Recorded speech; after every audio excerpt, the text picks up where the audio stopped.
Come back to my channel. अब हम जो हमारा लास्ट लेसन है क्लास 12th का, उसके आगे का सेकंड जो पार्ट है उसको पढ़ेंगे। Well I was thinking of all this, जब मैं इन सब बातों के बारे में सोच रहा था, I heard my name called, मैंने सुना कि मेरा नाम पुकारा गया है। It was my turn to recite, अब बोलने की मेरी बारी आई। What would I not have given to be able to say that dreadful rule for the participle all through? बिना किसी गलती के पार्टिसिपल के भयानक नियम को पूरा पूरा जोर जोर से और स्पष्ट सुनाने समर्थ होने के लिए मैं क्या कुछ नहीं करने को तैयार था। I was not given to able so dreadful rule for the participle all through, very loud and clear and without one mistake, बिना किसी गलती के पूरी तरह से जोर जोर से बताना। But I got mixed up on the first word and stood there. क्या हुआ?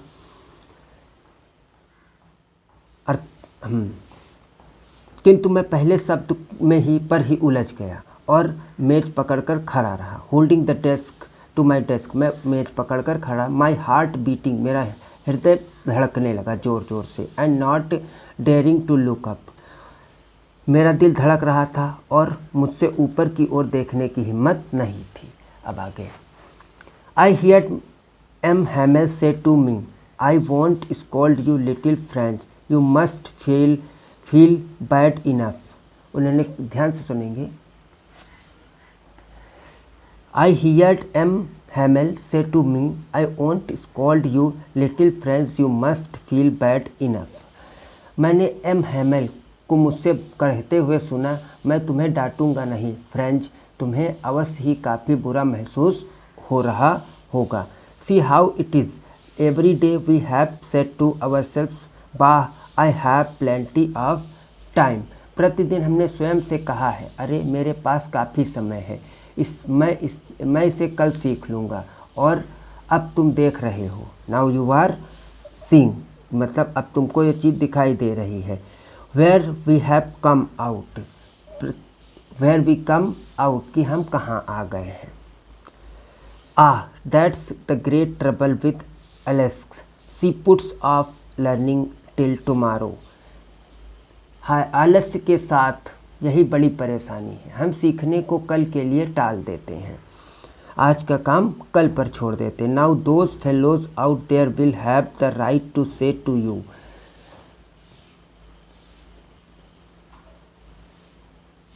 Now those fellows out there will have the right to say to you how is it, you pretended to be the Frenchman and yet you can neither speak nor write your own language.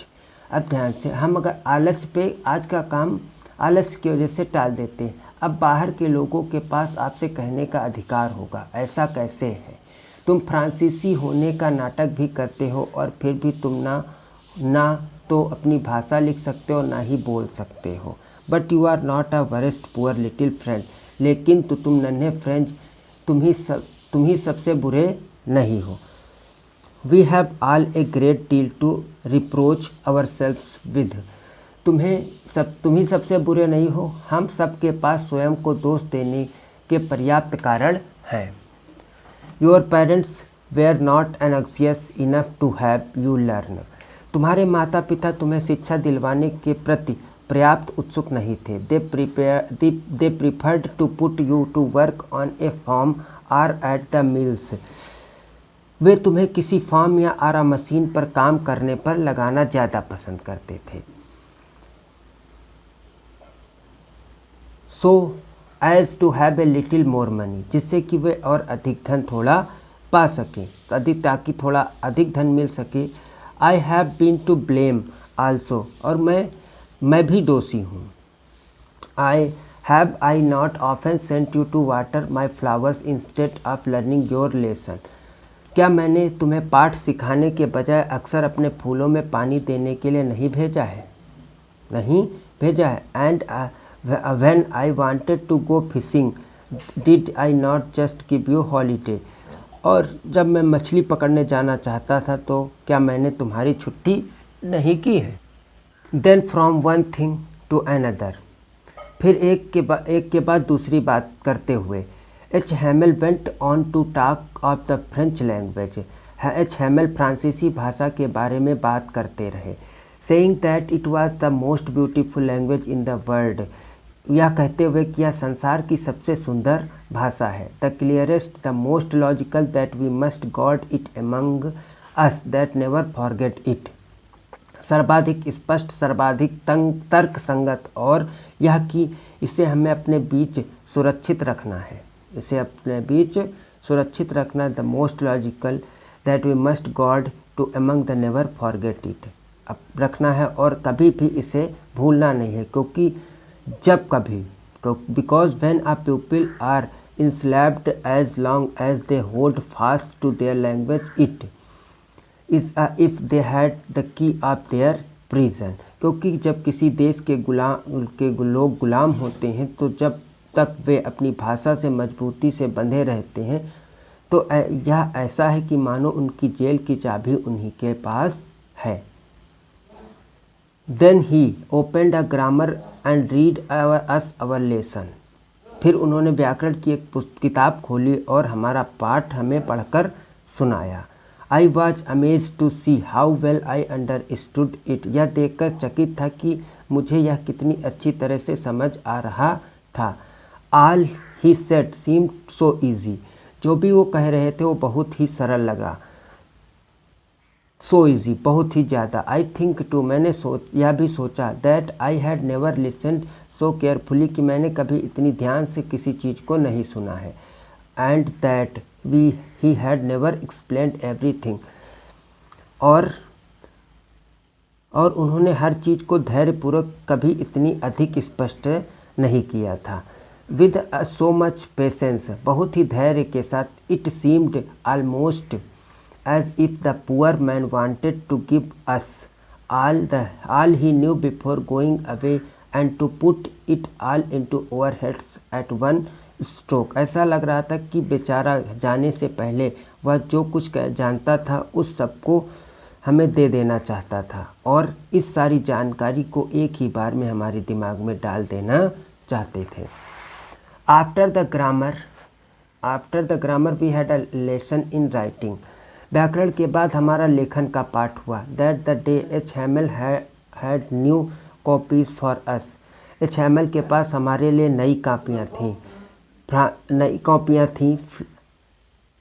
France Alsace Alsace. They looked like little flags floating everywhere in the school room, hung from the rod at the top of our desk, our ought to have seen however one set to work, and how quiet it was. The only sound was the scratching of the pens over the paper. क्या हुआ? France Alsace वे ऐसी लग रही थी जैसे कि विद्यालय के उस कक्ष में सब और छोटे छोटे झंडे लहरा रहे हों जो हमारी मेज़ों के ऊपर छड़ों में लटका दिए हों। काश आप सभी देखते कि सभी किस तरह अपने काम में जुट गए और सब कुछ कितना शांत था। एकमात्र ध्वनि कागज पर पेनों की रगड़ की आ रही थी। स्क्रैच मतलब रगड़ की आ रही थी। Once some beetles flew in but nobody paid any attention to them. क्या हुआ? एक बार कुछ भंवरा उड़कर अंदर आ गया परंतु किसी ने उन पर ध्यान भी नहीं दिया। Who worked right on the tracing their fish hooks as if that was French too. On the roof the pigeons cooed very slow, and I thought to myself, will they make them sing in German, even the pigeons? क्या हुआ? हिंदी देखते हैं। एकमात्र ध्वनि कागज पर पेनों की आ रही थी। एक बार एक भौरा अंदर उड़कर आ गया परंतु किसी ने उन पर ध्यान भी नहीं दिया। सबसे छोटे बच्चे ने भी ध्यान नहीं दिया जो पूरे समय मछली पकड़ने के कांटों का चित्र बनाने में लीन थे, मानो वह भी फ्रांसीसी भाषा थी। छत पर कबूतर बहुत धीरे धीरे गुटरगू कर रहे थे और मैंने मन में सोचा, क्या वे इन्हें भी जर्मन भाषा में गाने के लिए मजबूर करेंगे, कबूतरों को भी। अगला है हमारा, when ever I looked up from my writing. जब कभी मैंने लिखते हुए ऊपर देखा। H Hamel sitting motionless in his chair and gazing first at one thing then at other। देखा कि मैंने देखा एम हैमल जो थे वो अपनी कुर्सी पर स्थिर बैठे हुए देखा। वे कभी किसी भी चीज़ को तो कभी किसी और चीज़ को घूर रहे थे। As if wanted to fix in his mind just how, जैसा कि मानो वे अपने मस्तिष्क में उस छोटे स्कूल कक्ष की प्रत्येक वस्तु को ठीक उसी तरह से अंकित कर लेना चाहते थे। Same place with his garden outside the window and his class in front of him, उनके मतलब क्लास के जो बाहर था वो बगीचा था। 40 इसी स्थान पर उनका बगीचा था, उनकी खिड़की के बाहर था और उनकी कक्षा उनके सामने बिल्कुल ऐसे ही and the hopine that he had planted himself twined about the windows to the roof। केवल मेज और कुर्सी उनकी खिड़की के बाहर था और उनकी कक्षा के सामने बिल्कुल ऐसे ही केवल मेज और कुर्सी घिसकर चिकनी हो गई थी। बगीचे में विंडोज़ रूफ, विंडो की दरवाजे के पास, और उनके बगीचे में अखरोट का पेड़ लगा in the garden were taller, जो बहुत लंबा था, and the hopvine that he had planted himself ट्वीड about the windows to the roof, अपेक्षाकृत लंबे हो गए थे। होपवाइन एक प्रकार की बेल होती जिसे उन्होंने स्वयं अपने हाथों से लगाया था, वह खिड़की से लिपटते हुए छत तक पहुंच गई थी।